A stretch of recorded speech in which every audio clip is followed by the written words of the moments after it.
Break के बाद आगे बढ़ेंगे। खबर लेह से है, जहां मौजूद सेंट्रल एशियन म्यूजियम पुराने दौर में लद्दाख की उसके पड़ोसियों से ताल्लुकात की अक्कासी करता है। ये म्यूजियम उस जमाने के लद्दाख की याद ताज़ा कर देता है जब हर लद्दाखी शहरी को वस्ती एशिया खित्ते में जाने की रसाई हासिल थी। वस्ती एशिया के साथ तिजारती रवाबित के लिए लेह काफ़ी अहमियत का हामिल था। ये तफसीली रिपोर्ट देखिए।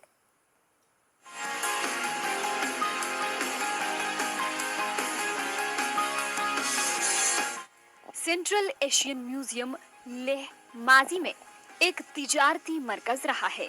9वीं सदी की हुदूद आलम नामी तहरीर में लद्दाख के उसके पड़ोसियों के साथ ताल्लुकात का जिक्र किया गया है। इसी पस मंजर में यहाँ म्यूजियम कायम करने का मंसूबा बनाया गया था। उसके बाद एक मकामी मुस्लिम ट्रस्ट ने सासोमा नामी मस्जिद को म्यूजियम में तब्दील कर दिया। इस दौरान बैरून से आए ताजिर म्यूजियम में ठहरा करते थे। इस तरह ये म्यूजियम तिजारती ताल्लुकात को बरकरार रखने का एक अहम जरिया बन गया। लद्दाख हमेशा से तिब्बती और वस्ती एशियाई फन तामीर, रहन सहन और रवायती तर्ज जिंदगी की वजह से माहिरीन और शायकीन के लिए पसंदीदा मकाम रहा है। उस जमाने में एंड्री अलेक्जेंडर नामी एक रजाकाराना तंजीम ने ओल्ड टाउन लेह को महफूज रखने का बेड़ा उठाया। तंजीम ने ये म्यूजियम तामीर करने की जिम्मेदारी ले ली और साथ ही सासोमा मस्जिद को भी दोबारा बहाल करवाया।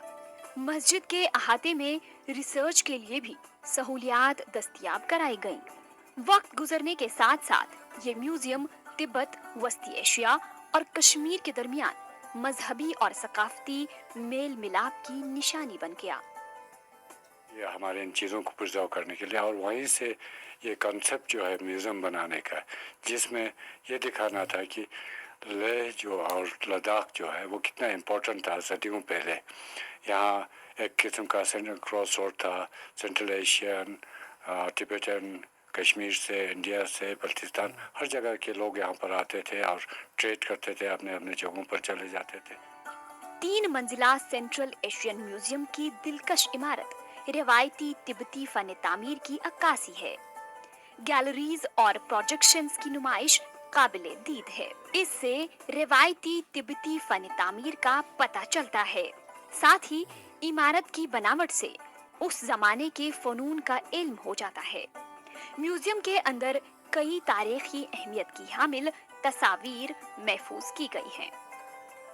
नॉलेजेबल है, स्पेशली मतलब मेरे एज के लोग, हम न्यू जनरेशन के लिए तो बहुत, और स्पेशली मैं एक हिस्ट्री स्टूडेंट हूँ तो मुझे बहुत अट्रैक्ट करता है इन सब चीज़ों से, मतलब जानने की कोशिश, और इंटरेस्टिंग लगता है। और मैं बोलना चाहती हूँ कि स्कूल के स्टूडेंट्स होंगे उनको भी आना चाहिए और फ़ायदा लेना चाहिए कि यहाँ की चीज़ों का।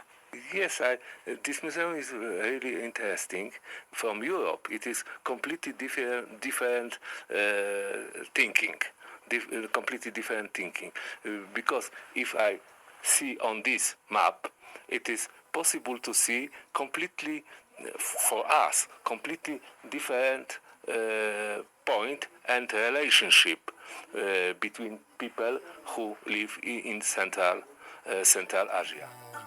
म्यूजियम में मौजूद तहरीरों में सूफियों और संतों के शजरे, पैगंबर इस्लाम हजरत मोहम्मद सल्लल्लाहु अलैहि वसल्लम के जानशीनों व खुलफा के मुतालिक मालूमात महफूज हैं। ये शजरे हाथ से तहरीर किए गए हैं। कहा जाता है कि जब शाह अब्दान यहाँ तशरीफ लाए थे सेंट्रल एशिया जाते हुए, तो यहाँ मस्जिद शरीफ जो अभी मेन बाज़ार में जो पुरानी मस्जिद है वो वहाँ पर रुके थे कुछ दिन। तो वहाँ लोगों ने जाने के बाद ये साइड दोनों पर लगा दिया। एक तरफ दीवार थी और लोग वो जगह बहुत सीक्रेट गिना जाता था, और उसको काफ़ी कोई 10-12 साल पहले इसको हटा के कश्मीर से वो जो नक्श नगारी वाले अखरोट के उसका वो लाया था, वो लगा दिया। पर हमने सोचा इसको प्रिजर्व करें। सेंट्रल एशियन म्यूजियम आज भी लद्दाख के लिए आन बान शान की हैसियत रखता है। اس کی خاص بات یہ ہے کہ اس کی اہمیت ہر گزرتے دن کے ساتھ مزید بڑھ جاتی ہے۔ یہاں نہ صرف بیرونی ممالک سے سیاح آتے ہیں بلکہ قومی وراثت میں دلچسپی رکھنے والے مقامی افراد بھی یہاں پہنچتے ہیں۔ لیہ کا central Asian museum tourist attraction کے طور پہ ابھر کے سامنے آ رہا ہے۔